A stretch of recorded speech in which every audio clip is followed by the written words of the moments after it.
Hotel Cronópolis com a presença do professor Abreu Pache, de Angola, que veio aqui para participar do congresso da Abralic em Curitiba e deu uma passada aqui em São Paulo para nos visitar. Sim, obrigado, professor Jorge Luiz Antônio. Obrigado ao people da Cronópolis. Sou professor assistente no Instituto de Luanda, nas cadeiras de Teoria da Literatura, Literatura Angolana e Literatura Dourada Africana. E sou poeta por vocação, membro da União dos Escritores Angolanos, de onde também sou membro de direção. Na sua obra eu vou comentar só um pequeno aspecto para a gente e depois lhe pedir alguns comentários, né? E que me parece mais interessante. Há uma construção por meio de parataxe, como disse o professor Ernesto Manuel de Melo Castro, poeta português que vive no Brasil e que nós conhecemos e admiramos muito. Além da parataxe, existe uma questão que eu observei nas primeiras leituras que eu fiz do seu trabalho, Abrão, que é uma estrutura hipertextual no meio impresso. Há uma desconstrução de palavras e a busca de uma ilegibilidade que gera uma necessidade no leitor de uma reconstrução, mudando a ordem das palavras. E para mim me parece uma leitura não linear que caracteriza o hipertexto, até o hipertexto eletrônico, o hipertexto de uma forma geral, ou a possibilidade de escolha do leitor para buscar significado.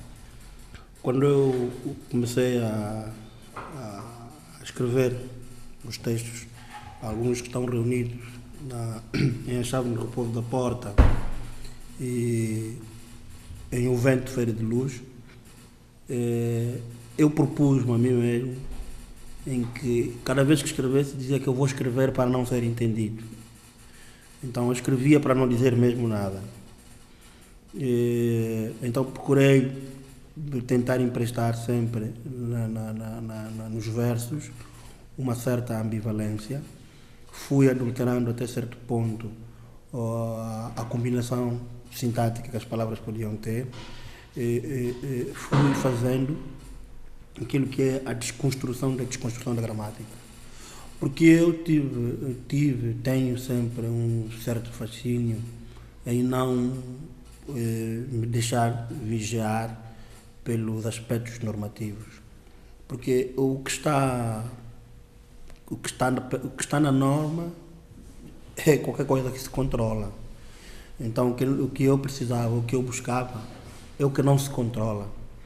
E construir... Isso é uma necessidade interior. É a minha necessidade interior. Então eu construí a fundamentação de olhar para o fenômeno artístico a partir desta imprecisão, deste descontrole, desta desprogramação. Mas para também dar possibilidade, à semelhança daquilo que o texto ergódico faz, ou então a própria performance, de eu poder atuar como espectador e ver o resultado da negociação entre o texto e o próprio leitor. Mas o leitor como construtor do próprio texto que eu proponho. Quer dizer, digo isso como resultado, mas aquilo que me foi motivando a escrever era mesmo um programa da incomunicabilidade. Pode me contar alguma coisa sobre a recepção da sua obra no seu país? Não, isso é um bocado mais complicado, né? Alguma coisa, algum elemento, alguma coisa estranha, muito boa, muito ruim, alguma coisa assim? Não, só em reações só. Na verdade que quando o livro saiu, dividiu as opiniões.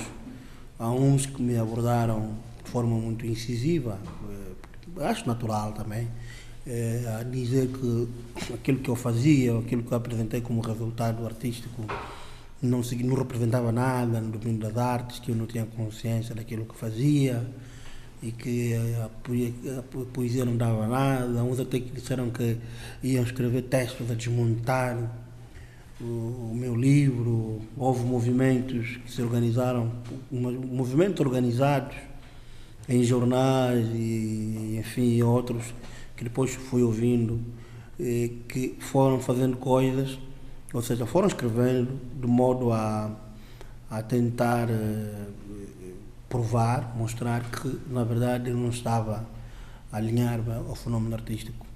Mas, na verdade, eu não fiz esse texto, as propostas artísticas, de forma inconsciente. Eu fiz de forma programada, tinha consciência do que estava a fazer.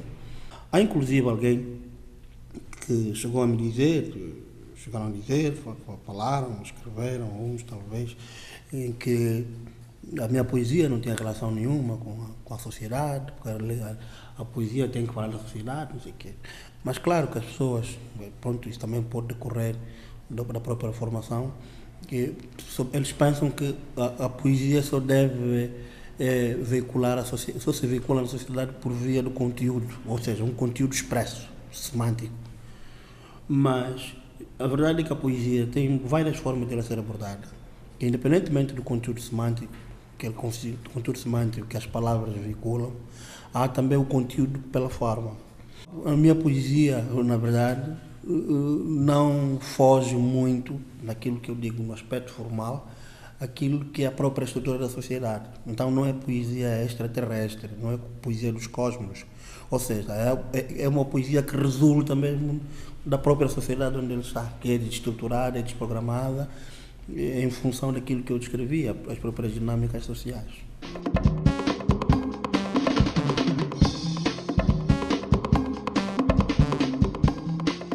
As relações entre literatura e ensino, de que forma lhe parece adequado, por exemplo, ensinar literatura, teoria literária, levar o aluno a apreciar um poema e simultaneamente criar um gosto nele e estimulá-lo a também produzir poesia? Na verdade, em Angola há um fenômeno que é evidente, é que a literatura como produção está muito mais avançada do que a própria crítica literária. A universidade, no domínio dos estudos literários... Há mais gente que produz literatura em Angola do que faz crítica. Sim, a crítica acadêmica praticamente é nula. Aquilo que se foi fazendo em termos de crítica, de uma forma geral, eram os próprios autores, os próprios escritores que decidiram-se, né? Uns mais ousados que os outros, decidiram ir vigiando aquilo que os outros faziam. É normal, né? Aquilo que se diz que onde na terra de cegos o Camões é rei. Mas não é que eles não tivessem uma certa autoridade ou uma forma de conhecimento, mas não era uma forma sistematizada de olhar para o fenômeno literário. Isto é preocupante.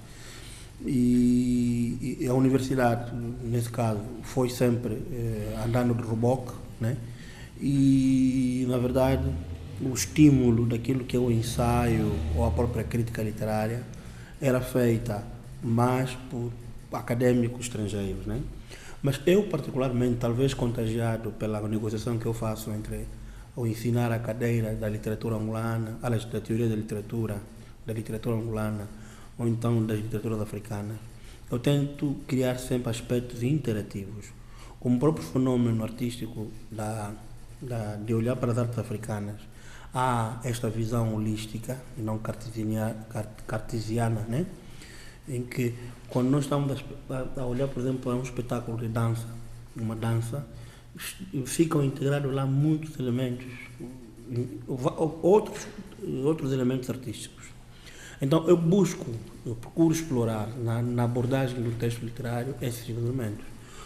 Então o esforço que eu faço, mesmo estando a abordar textos literários, textos escritos, é tentar sempre não desenvolver uma perspectiva cartesiana, mas sim uma perspectiva holística, em que os diferentes domínios artísticos podem ser explorados no próprio texto, né? Explorar a canção para vigiarmos os ritmos, enfim, tudo isso.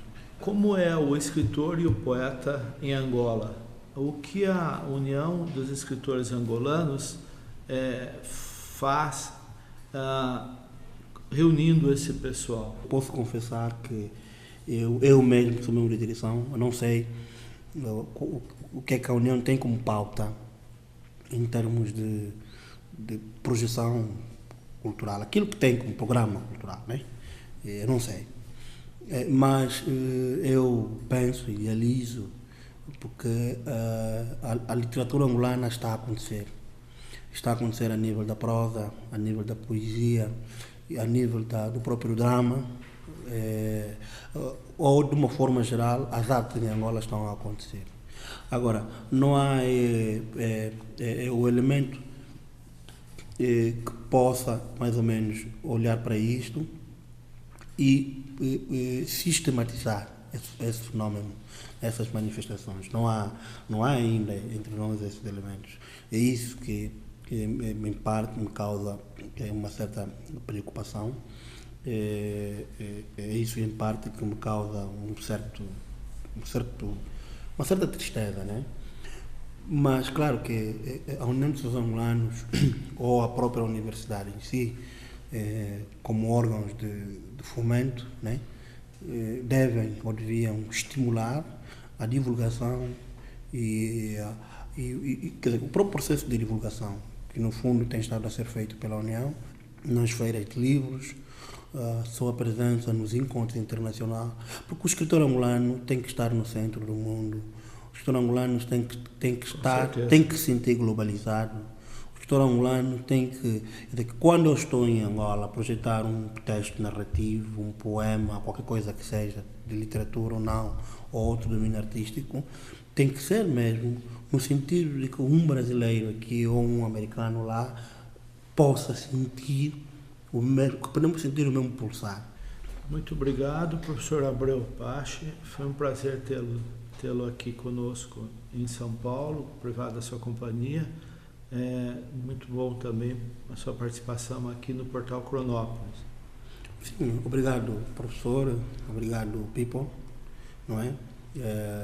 O Portal Cronópolis já é meu portal faz tempo. Aliás, eu tenho uma coluna no Portal Cronópolis que eu preciso atualizar e urgentemente, mas eu gostei do gesto. Eu estava em Curitiba quando recebi a informação do professor que teríamos essa gravação.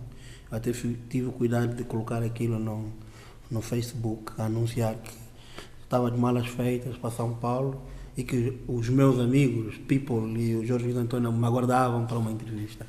E agradeço, aliás, é isso que nós precisamos, a partilha, independentemente da língua que nos une, mas os laços históricos e culturais devem nos reforçar a essa medida. Agradeço muito o vosso convite e espero que nas próximas vezes possamos dar possibilidade, não só a Abreu Pache, mas como outros escritores que venham cá para terem a mesma oportunidade. Obrigado.